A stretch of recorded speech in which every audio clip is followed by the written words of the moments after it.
السلام علیکم ورحمۃ اللہ وبرکاتہ۔ الصلاۃ والسلام علیک یا رسول اللہ وعلی آلک وصحابک یا حبیب اللہ صلی اللہ تعالی علیہ وسلم۔ محترم ناظرین، یوں تو ہر مسلمان، ہر عاشق رسول کی یہ تمنا ہی نہیں بلکہ ایک تڑپ اور ایک لگن ہوتی ہے کہ اللہ کے رسول صلی اللہ تعالی علیہ وسلم اسے مدینہ پاک کے اندر طلب فرما لے۔ لیکن جب مدینہ پاک عاشق رسول اور مسلمان پہنچ جاتا ہے تو اس کا طرز عمل کیا ہونا چاہیے؟ آئیے میں آپ کو ایک واقعے کی روشنی کے اندر سمجھانے کی کوشش کروں۔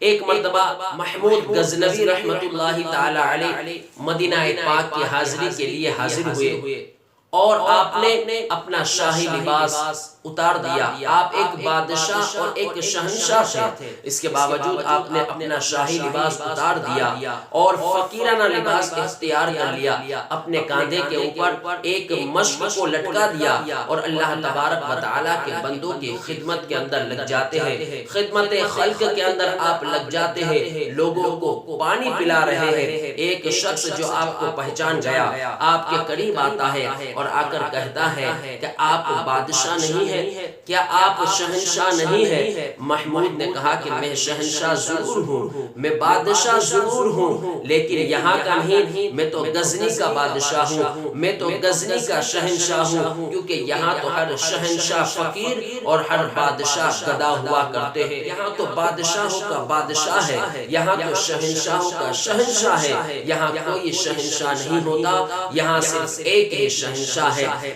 محترم حضرات، اس شخص کو یہ جواب بڑا پسند آیا، وہ وہاں سے چلا جاتا ہے، کچھ دور جاتا ہے تو دیکھتا ہے کہ مصر کا شہنشاہ شاہی لباس اور روب اور دبدبے کے ساتھ اور اپنے لاؤ لشکر کے ساتھ آ رہا ہے۔ اسے تعجب تو ضرور ہونا تھا، کیونکہ محمود غزنوی رحمت اللہ تعالی علیہ نے تو کہا تھا کہ یہاں کوئی شہنشاہ نہیں ہوتا، یہاں کوئی بادشاہ نہیں ہوتا، لہٰذا اسے تعجب ہوا۔ وہ فوراً مصر کے بادشاہ کے پاس چلا جاتا ہے اور جا کر کہتا ہے کہ مدینہ پاک کی حاضری ہے اور آپ نے اتنی جسارت کی، آپ نے شاہی لباس پہنا ہوا ہے، آپ روب اور دبدبے کے ساتھ لاؤ لشکر کے ساتھ یہاں آئے ہیں، آپ نے اتنی جسارت کیوں کی؟ مصر کے بادشاہ کا جواب بھی سنہری حرف سے لکھنے کے قابل تھا۔ اس نے کہا کہ اے سوال کرنے والے، میں تجھ سے ایک سوال کرتا ہوں، ذرا مجھے اس کا جواب بھی دے دے، ذرا یہ بتا کہ یہ شاہی لباس اور یہ تاج کس کا دیا ہوا ہے،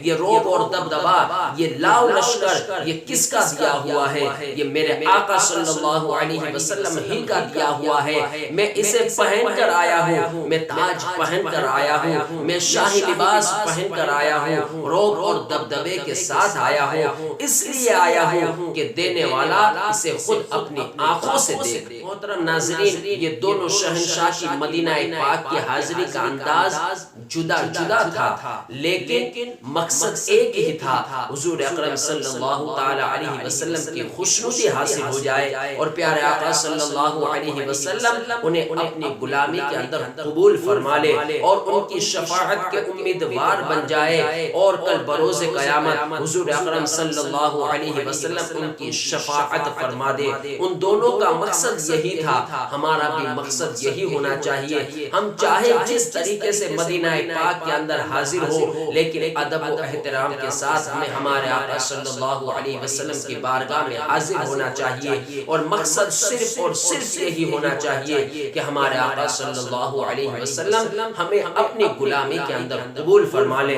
حضرات، یہ ویڈیو اگر آپ کو پسند آیا ہو تو آپ اسے لائک کریں، زیادہ سے زیادہ شیئر کریں، اور اپنی نیک دعاؤں سے مجھے کومنٹ کے اندر ضرور نوازیں۔ اب مجھے اجازت دیجیے، ایک نئے ویڈیو کے ساتھ پھر ملاقات ہوگی۔ السلام علیکم ورحمۃ اللہ وبرکاتہ۔